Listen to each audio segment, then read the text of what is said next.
Continuing the series of looking at Lamar Jackson and the Ravens passing game, I'm going off of a suggestion or maybe a commandment that Josh Hoffman asked me to follow up on, which was, show some stuff from playoff games or show some unsuccessful plays. So I wanted to make an effort to do that. Tried to push out a lot of content this week. I'll let this one run through for each play, and then I'll pull it back and break it down. This is a boot concept. Lamar recognizes quickly that there's nothing else that's going to be open. You do have Boyle, who's trying to settle down here. The Packers do this a lot and have a release guy late. He's not open. He's covered. Simultaneously, I think Lamar had already recognized that Boykin was going to be covered, so he gets the ball out quickly. That's a skill in and of itself, is to recognize what you have immediately and then in your brain recognize what you don't have. I wish we ran more of this stuff. I do. With as good as our running game is, and I think this is Ingram back here, regardless, we have Gus, J.K., Mike Davis, any of the guys that we drafted. Our running game is going to be good enough with this offensive line. I wish we did more of this stuff. Snead, underrated Raven player, huge fan of his. Loved his ability to block, run short routes, be versatile, make plays downfield when we asked him to. I feel like this is a nice job by Lamar of just recognizing what is not there and that there is a defender who could close down on him. We're talking about this guy right here. Maybe Lamar could hold on to the ball a little longer and let things develop and move, continue to move laterally, force this guy to commit here. And what that could possibly do is open up, that backside route late, I guess, if you wanted to be critical. But I like that he got the ball out quick. He thought there was nothing there. If you want to say he panicked, oh well. By the way, this is a game we lost 34-20. We had no business being in the game. Somehow Lamar, fourth down, first play of the fourth quarter, I think, throws a touchdown pass to Nick Boyle, gets us within 27-20. Of course, we lose 34-20. We hung around in a game that we really did not deserve to. This is a beautiful throw to Mark Andrews. Maybe it's a split second late. Had a almost identical throw to this one against the Arizona Cardinals in 2019 at home over the middle. A beautiful catch. He had another throw like this against the Chiefs, I believe, on the road in 2019. Maybe 18. Maybe I'm remembering my years wrong. This is a beautiful throw. It's just a split second late. And why it's late, is Lamar trying to confirm coverage? He's clearly looking, his field of vision to me looks like it's somewhere in that area there. That's what I would suggest to you where it is. Yeah, because now he's decided his helmet came back. So I believe he was looking at this safety here, talking about the guy that's on the left who closed in. That might be Tyrann Mathieu. I'm not sure. That's not Matthew. Matthew's in the picture. Not sure who it is. But that's where he was looking. That's a beautiful throw. Granted, there is time to do it, and that's important. We know it's important. It's beyond important. It's important for every quarterback.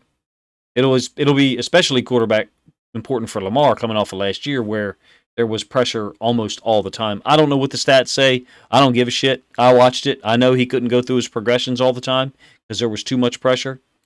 So looking at the timing of it, again, I guess you can glean it now. Lamar's looking here. Horrible straight line. I need to get a better mouse. He's looking there, trying to determine if this safety is going to be able to get over here and make a play.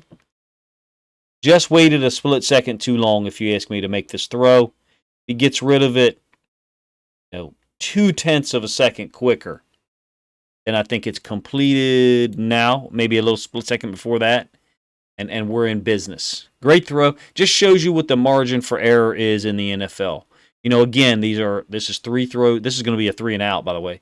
This is 3 throws by Lamar, 1 completed pass. The third one will be incomplete. Just trying to show some of the things the Ravens do, some of the things he does, some of the things he has to do in the middle of the play. I'm hoping to have a conversation with a YouTuber way bigger than myself soon on some of the job flow charts that they give Lamar, and I think it's just too widespread. This is a 3rd and 6, and it's going to be a great job by this safety right here of dislodging the football from Marquise Brown over the middle. He was going to be short anyway, Or he's going to catch the ball short, let's put it that way. I like the concept. I get it. I think that Lamar's got to be looking here. I mean, got to be seeing this. This would be one that I would say, yeah, the ball's in the receiver's hands. Yeah, okay, I get it. But there might be somewhere else we've got to go with this football because I feel like he had to have seen this safety closing down on Marquise Brown. But it's easy for me to say that because the secondary route, okay, that could, Brown was the outside receiver in the bunch. I'm ignoring J.K. Dobbins, okay? Brown was the outside receiver. He runs the under. The inside receiver, who was the point man, Snead, he's running the delayed little shallow dig or cross. So Lamar, I say, hey, let's hold him to the football for a second and let's look for a secondary option. Well, the secondary option's bringing you back here anyway. You know what I mean? So, maybe if this route had been going here and maybe Lamar takes a chance on it, not necessarily a matchup in our favor, Snead versus Tyrann Mathieu. You get a better, angle of it here. Lamar looking, showing you some of the, I don't want to say bad, but, because that throw to Mark Andrews was spectacular. But some of the things that, maybe we could do better at times and not put our receivers in position, to get decked by that, like that. And I think that's Lamar. That's Lamar looking, maybe he's looking at Mathieu. I don't know, but this is man free, in fact, with a 5-man rush. So nobody was on the running back. It's empty. So I don't know. I think Lamar needed to be better here about looking for another option. Granted, he probably recognized it was a 5-man rush, and he wasn't going to have a whole hell of a lot of time. Like I said, it's a game that we ended up losing 34-20 in 2020 at home, obviously early in the season.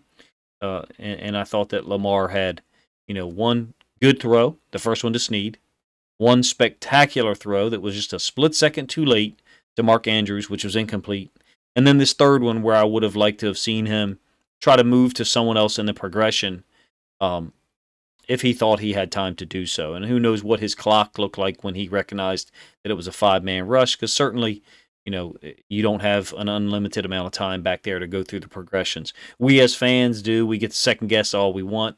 I'll do another one of these that's going to be a 3 and out, but it's going to have one good, one really good, and then one bad throw again. I'm not going to tell you what game it's from. You're welcome to guess if you wish. That one should be out probably Friday night. Appreciate you guys checking out the video. If you enjoy these, please let me know in the comment section. I intend to keep pushing them out there so people can have a deeper understanding of the passing game, what our coaches do well and what they don't do well at times, and what Lamar does well and what he doesn't do well at sometimes.